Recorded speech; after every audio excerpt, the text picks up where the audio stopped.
E a 16ª cúpula do BRICS acabou na Rússia e a declaração foi publicada, né, Walter? Exatamente. A gente vai repercutir esse documento com o especialista em relações internacionais, o Marcos Cordeiro, que está aqui com a gente já dividindo tela, com a senadora Ana Amélia. Marcos, bem-vindo, obrigado. Senadora foi da Comissão de Relações Exteriores, entende do assunto. Vocês aqui, nós estamos em boas mãos. Eu vou fazer só uma provocação e aí vocês continuem, fiquem à vontade para fazer essa interação, mas chamou a atenção o fato do Brasil ter dado um chega para lá na Venezuela. Todo mundo esperava a Venezuela, mas parece que o Lula articulou bem nessa questão. Não sei se vocês concordam, eu começo com a senadora e depois passo para o nosso especialista. Olha, Valterno e Marcos e Carol novamente, na verdade, essa reunião ela tem uma simbologia chamada photo opportunity. É uma bonita fotografia. Agora, veja só, se o BRICS com os 5 não conseguia se entender, imagine ampliado. Veja os problemas que as Nações Unidas, a ONU, está enfrentando hoje com esses problemas relacionados à invasão da Rússia na Ucrânia e também os conflitos do Oriente Médio. Não basta apenas essas manifestações de desejo de paz. Todo mundo quer paz, mas efetivamente e concretamente há muita, eu diria assim, incoerência. Por exemplo, o próprio presidente Lula fez uma coisa certa ao recusar o ingresso da Venezuela no grupo e também na Nicarágua. Com isso, ele deu uma limpada daquelas atitudes anteriores que praticamente reconheceu a fraude eleitoral, porque ele insistia que o governo venezuelano de Maduro entregasse as atas. Essas atas nunca foram entregues e ele vai tomar posse normalmente, sem problema. Agora, a atitude política e diplomática de recusar a entrada desse país no bloco do BRICS foi muito acertada e parabéns ao presidente da República. Agora, propor uma moeda comum dos BRICS para evitar a influência do dólar americano no comércio global, aí é um sonho de uma noite de verão. Aqui se tentou criar no Mercosul, deu com os burros na água, o próprio euro enfrentou com o Brexit um problema de, eu diria, um certo enfraquecimento e, na verdade, os interesses comerciais prevalecem. E uma questão que nós abrimos o programa aqui falando hoje sobre o clima. Nenhum ponto crucial sobre clima foi abordado nessa reunião dos chefes de Estado lá em Kazan, na Rússia, meu caro Valterno e Carlos. Marcos Cordeiro, nosso especialista, por favor, fique à vontade. A senadora colocou a questão do clima, a gente colocou a questão da Venezuela. Fique à vontade para fazer as suas considerações. Bem-vindo. Olá, muito obrigado. Bom dia. É um prazer muito grande estar aqui no AgroMais. Eu gostaria de chamar a atenção para um aspecto que a senadora mencionou especificamente sobre a questão das moedas. Eu concordo com a senadora pelo fato de que seria praticamente impossível criar uma moeda alternativa em curto prazo. Então, acho que esse é um dado.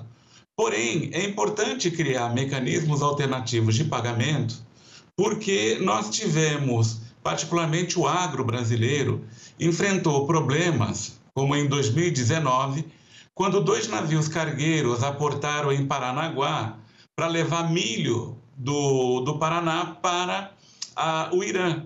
E naquele momento os cargueiros ficaram 5 semanas sem abastecimento, porque a Petrobras se recusava a abastecer os navios com medo de sanções do governo norte-americano, já que o governo americano havia sancionado a empresa que transportava aqueles navios. Então, esse é um ponto importante de criar, não uma moeda, mas de criar mecanismos de transferências ou de pagamentos internacionais que possam desviar desse tipo de situação. Uma outra coisa que eu gostaria de chamar muita atenção para esses 13 nomes de países que ingressaram ou que podem ingressar nos BRICS é o fato de que há 4 países da Ásia: Indonésia, Tailândia, Malásia e Vietnã. São países muito populosos, países que têm que estão sofrendo uma aproximação diplomática do Brasil com vistas a construir acordo de livre comércio e, particularmente, a Indonésia, vindo a entrar no bloco, ela pode servir como um grande parceiro do Brasil na questão de biocombustíveis, na questão de segurança energética e segurança alimentar. é muito difícil articular, né, todos esses países, porque se poderia perguntar, articular para quê? Né? Mas uma coisa interessante dessa cúpula ou ampliação desses países é o fato de que o Brasil pode aproveitar essa aproximação política para avançar novos acordos, para atingir novos mercados. Né? Vale muito a pena, só concluindo, recentemente a União da Indústria Sucroalcooleira de São Paulo realizou um seminário sobre as possibilidades de cooperação com a Indonésia. É algo que a gente precisa acompanhar e se entrarem como parceiros dos BRICS, eu creio que o Brasil tem um espaço grande para avançar nesse setor do Sudeste Asiático. Senadora Ana Amélia, por favor, continue com as suas considerações, porque o que foi colocado pelo Marcos é um foco na economia. Mas esse bloco não é mais um bloco político do que econômico? É preciso dar esse viés econômico para justificar as ações políticas, de um lado. É a minha compreensão, que é um tema muito complexo. Os interesses são muito definidos da geopolítica que envolve a Rússia, especialmente a China, que são grandes amigos. Mas há uma dúvida sobre a sinceridade e o alcance dessas proposições por esses grandes líderes dos países, do ponto de vista militar e de defesa, mais fortes do mundo, junto com os Estados Unidos. Então, é uma aliança, mesmo nesse caso que o Marcos lembrou bem, que foi o caso dos navios que não puderam ser abastecidos pela Petrobras, para a entrega de produtos que era para o Irã. Então, aí você entra em outras questões que envolvem, como o presidente Lula mencionou, na questão de gás, a morte das crianças, mas ele não citou, e aí para ter, digamos, equivalência nas avaliações, não citou o ataque que foi feito em outubro em Israel, em território israelense, pelo Hamas. Então, e a morte de muitas pessoas, inclusive jovens, que estavam se divertindo num show de música. Então, essas questões têm que ser muito bem avaliadas. Agora, a Ásia, particularmente Tailândia, a própria China, o Vietnã, a Indonésia em menor escala, que a Indonésia já importa muito frango do Brasil no setor de proteína animal. Esses países são muito importantes, são os maiores importadores. A China lidera não só proteína vegetal, mas também proteína animal. E a Indonésia também. Eu estive na Indonésia quando o presidente Fernando Henrique era jornalista, sou jornalista, acompanhei a visita dele à Indonésia e foi muito importante sobre esses aspectos comerciais.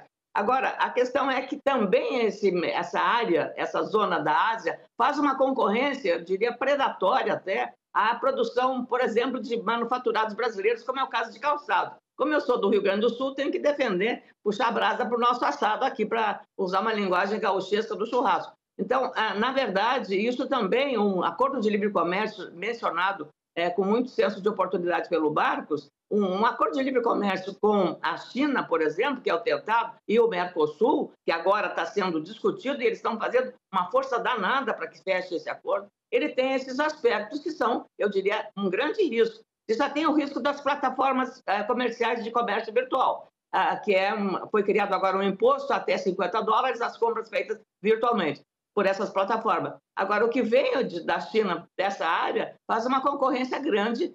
Houve já uma queda nas exportações de calçados do Brasil, cerca de 30%, e isso prova exatamente que essa concorrência está afetando também os empregos e a produção brasileira.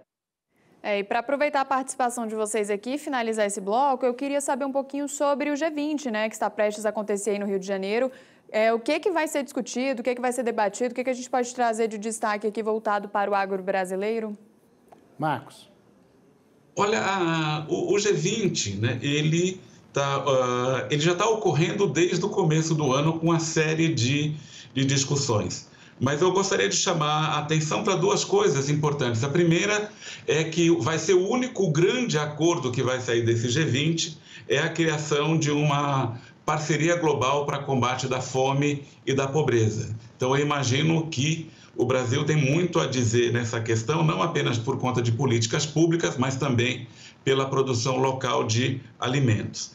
E uma outra questão que vai ser importante, já fazendo menção para o ano que vem, é relacionada à mudança climática e à questão do meio ambiente, né? Porque o Brasil ainda vai continuar na janelinha das relações internacionais até o final do ano, agora liderando o G20 e o ano que vem com a COP de Belém e também com a reunião dos BRICS. Então, eu creio que esses dois temas, né, o combate à fome, a questão da produção agrícola e também a questão da mudança climática, serão as principais discussões e, atrevo a dizer, os únicos avanços que são possíveis.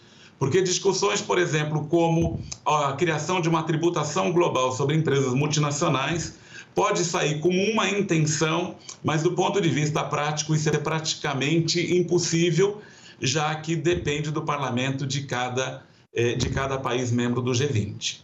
Senadora, suas considerações também já para a gente finalizar a participação sobre o G20, com a desistência, inclusive, do Putin. Como é que a senhora está vendo isso? Olha, certamente ele não veio de risco porque foi pedida a prisão dele que o Brasil prendesse. Jamais o governo brasileiro ia prender o líder russo. Mas, brincadeira à parte, a avaliação do Marcos foi perfeita nesses aspectos e é preciso cautela. Essa questão climática, eu acho que ela é uma questão de emergência e urgência para a pauta global.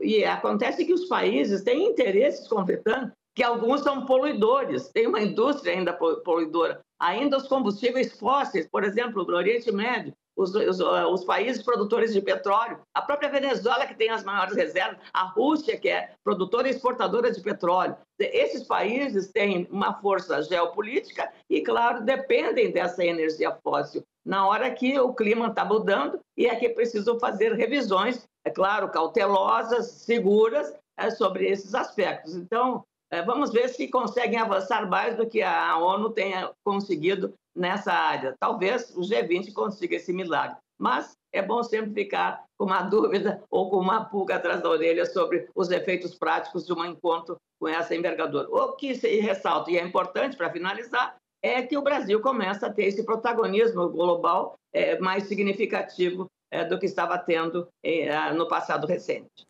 É isso, senadora Ana Amélia Lemos, muito obrigada pela participação da senhora aqui no Agromanhã. Falei até aqui com o Valteno que nós estamos chiques demais, né, com esse tanto de participação importante aqui na nossa programação. Importante é o Marcos.